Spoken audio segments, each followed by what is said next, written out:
Hi guys, I wanted to film this during the daylight. However, I ended up having such like a busy day at home that the sun went down and I was like, you know what, I have to film it now. So the sun is completely gone. But I wanted to do a little bit of video today. I wanted to do a little catch-up video because I feel like it's been forever since I've sat down and like talked to you guys and what I've been up to. So yeah, I made some notes on the iPad of things we're gonna talk about today, but it's gonna be also like just catching up on what I'm doing, what I've been up to the past year that I've been gone, and also just things that I've been watching, reading, doing, listening to, just an all-around like Maria based video. Okay, so where have I been the last year? Okay, so the last thing that I properly really vlogged before my other videos from the last 2 weeks ago was Ireland. That was at this point like 14 months ago almost, which is crazy to say, but that was such a good trip. But basically what happened was the day that I was supposed to fly to Ireland, I couldn't fly for visa purposes, so then I had to fly the next day. Second day I get on the train to go to the airport and someone just swipes my bag, and my bag had like jewelry, my camera and everything in it, so that's why my first original camera, RIP to her, was gone. And since then I've just been very down in the dumps about the whole creative aspect of it, so I've been more focused on like my social life and studying. But I traveled a lot last year, so I went actually to London twice last year. It was my first time ever going to London in May, and London has been like on my bucket list, plus one of my dreams, plus like everything to me for the past several years. So going to London was literally a dream for me.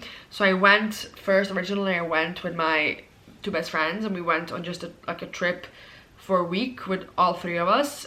And then I stayed like 3 days longer, and then I went back to the UK like literally 3 weeks later. Like when I bought the first ticket for May, I also bought one for June and I went back literally right after my exams, which was like pretty early on in June. I actually filmed my first London trip. However, I used my friend's camera. She had a different camera, so the audio clips were separate from the video clips, and I should have known that that was the case. Like, the audio clips were gone, so it's just very muted, and it sucks because it's a really good vlog. And I wanted to kind of make something out of it, like make a little like fun video out of it, but it would have taken so much effort for me to like talk over the video or like add music or something, because my videos are based on talking. Then I went home for the summer. Well, home. I went to Vienna first to visit one of my friends, and it was such a nice trip. It was like a 5-day trip. It was super, super cute. Then I went home for a couple of days, and then I went to Cyprus. Then I was in Cyprus with my, again, 3 best friends, 4 of us. I have the Cyprus vlog up from 2 years ago almost now. And again, I vlogged that trip, but again, with the same camera, so the audio clips are gone, and it really sucks because again, my vlogs are very based on me talking, as you will understand. And then after that trip, I went to Montenegro, to Herceg-Novi specifically, with my mom and her best friend, and then my mom's other best friend was there. So that was my summer, and then I got back end of August because then I have a master's. So now, fast forward to now, I'm doing my master's in communication science, specifically the entertainment track. I did media and culture, so it felt like a nice little segue, but I still had to do a pre-master last year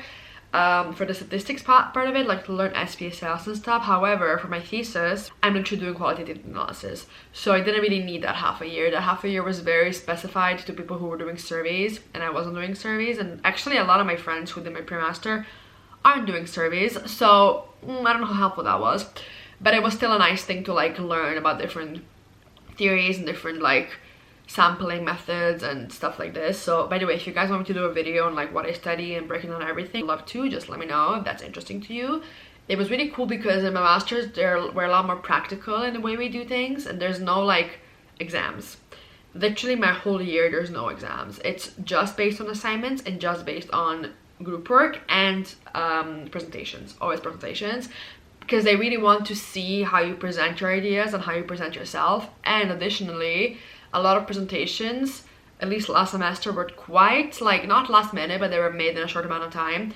And again, it teaches you how to like think like strategically and how to think about solutions very quickly is the point. So I have 2 weeks left of my electives, and then I just have my thesis until end of June.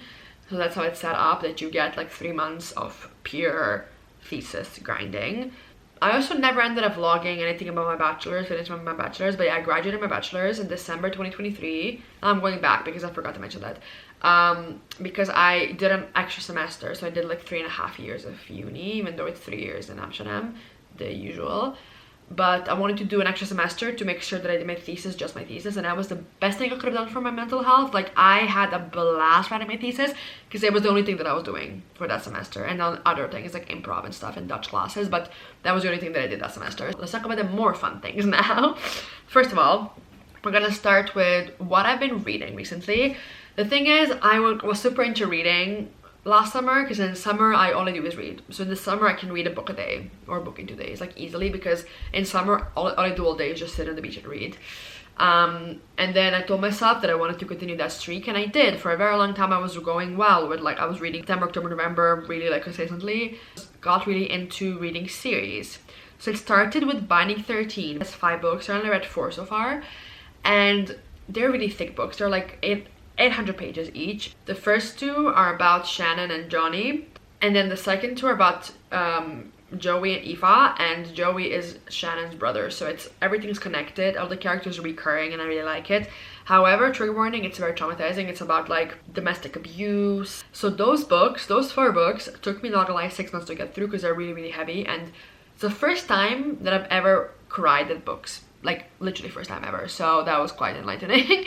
But they were so good, and they got me super into reading again, and that was before the summer. And then I read the last 2 books, like Joey's books, in the summer vacations. And if you know, you know, Joey's books are so much heavier than the first ones. Joey's books are about addiction mostly, among other things, so if you're triggered by that, don't read. But I personally love reading either, like, really little lovey-dovey rom-coms or really heavy books like that. There's no in between for me.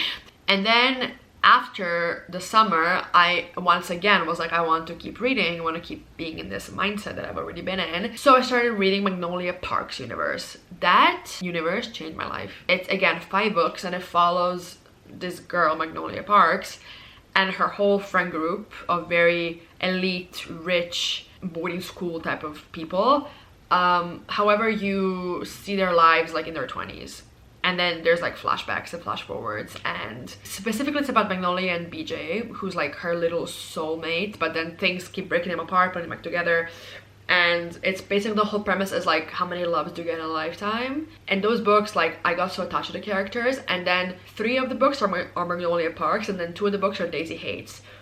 Daisy Hates is another, it's like she's mentioned in the Magnolia books briefly, but then she becomes a really big part of it towards the end. But it's about her life and her family being a gang lord family, so it's super cool, and, like, it's from different perspectives, so you get to see the same situation from, like, 4 different perspectives. So it's super, super, super cool. And I love that it was set in the UK, like in London specifically. It took me, I started reading those books in September, and in January I finished. So I read 1 a month, let's say, because they were quite long, but also I took breaks between. And then I started Intermezzo. However, I cannot get into it. I will, again, probably in the summer, but I've just been so, like, not in the mood to read the past couple of weeks, so I haven't read since I finished from Magnolia Parks. Intermezzo, I don't know. I bought it literally the week it came out, and it's been on, I've been trying to reread it, like, trying to start it for weeks now. But I just cannot get into it, but I will eventually get to it, because I love Sally Rooney, so I don't know why I have this sudden block in my head. Okay, now what I've been watching, this is really fun, because I've been going crazy on my TV shows recently. I have been rewatching and watching so many shows. Like in December, I did a whole thing where I was watching 1 Christmas movie a day. And then in last summer, started watching Sweet Magnolias, and I fell in love with that show. Like, I was so obsessed with it. Because I love the characters, and I watch a lot of, like, small town shows, but I don't know why this one really spoke to me so highly. And then I watched XO Kitty season 2 when it came out, loved it, was obsessed with it. Then I rewatched season 1, and then I also watched all the Boys I Loved Before movies back to back, because I was like, I need to, you know, be immersed in the Jenny Han story. Then I watched in the winter, alongside my Christmas movies, I watched Cross. Loved it. It literally left me with, like, my like, a full-on gasp every episode. Chef's kiss. Like, Prime Video has been killing it. Oh my god, we live in time.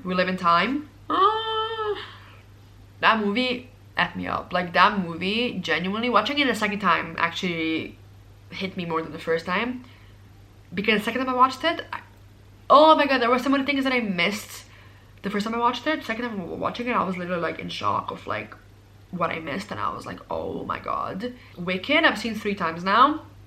I'm a really big musical person, and it's not my favorite musical, but I just love the feeling it gave me, and I love the songs, and I love the characters, so I love that one. Baby Girl, I hated it. Oh my god. First of all, I don't like those stories. Like, I just don't like those stories. Second of all, just the whole movie just wasn't appealing to me at all, and that's like genuinely the only movie that I did not like this year. Like, I really could not get into it. Then I watched Bridget Jones' Mad About the Boy. Why did no one warn me how sad that movie is?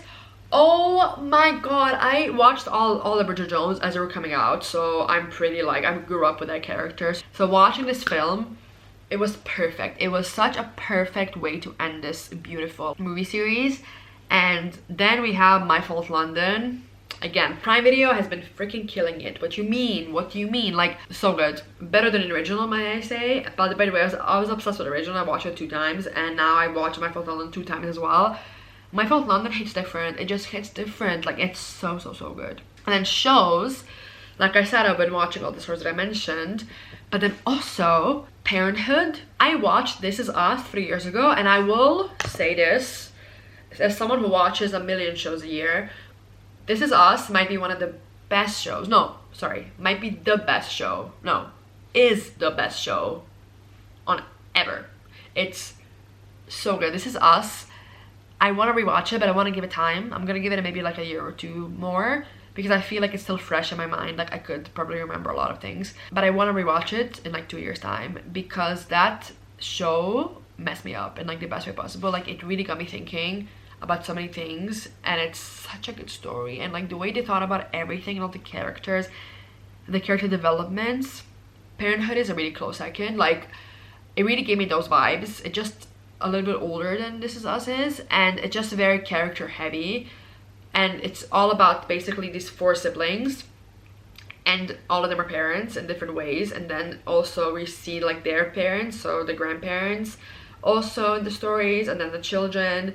Like, you get so attached to all the characters. It's like the Braverman family and people who come into it and their traditions, and like there's a kid, they're struggling with autism, there's another who's like a gifted genius, then there's a couple that's struggling to have a baby, and then it's, oh my god, like, it's such a good show, and it's making me cry also. It's not as good as This Is Us by no means, but it is such, I just love shows about like family and parenthood and like just living life. I don't know, it's so good. So 10 out of 10. Like, it's such a good show. I'm on season 3 right now. Season 4 is apparently really sad, so I'm really nervous about it. But so far, my favorite character I think might be, I really like Adam until this season. I really got annoyed at him this season. So Sarah, so Adam and Sarah and their relationship, like Adam and Sarah. And then the last thing I'll talk about is what I've been listening to, because I'm someone who is a creature of habit. I like to listen to the same artist over and over again. I did discover a new artist. I never discovered him, but discovered him as like my favorite artist, I think, right now. Phineas, Billie Eilish's brother. His new album, For Crying Out Loud, like, is on repeat. Has been on repeat. I started listening to it in November, and I've been listening to it like at least once a week, like full on, like from beginning to end. And just every song is like a no skip song. Like, it's such a good album, but he's such a lyricist. Like, his music, it just hits you in the soul. Like, I cannot explain it.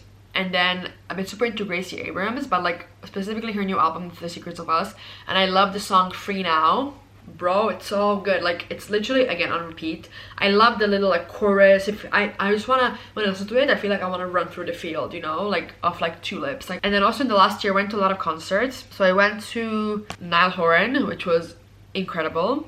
I went to Olivia Rodrigo for the 2nd time, actually. That's fun.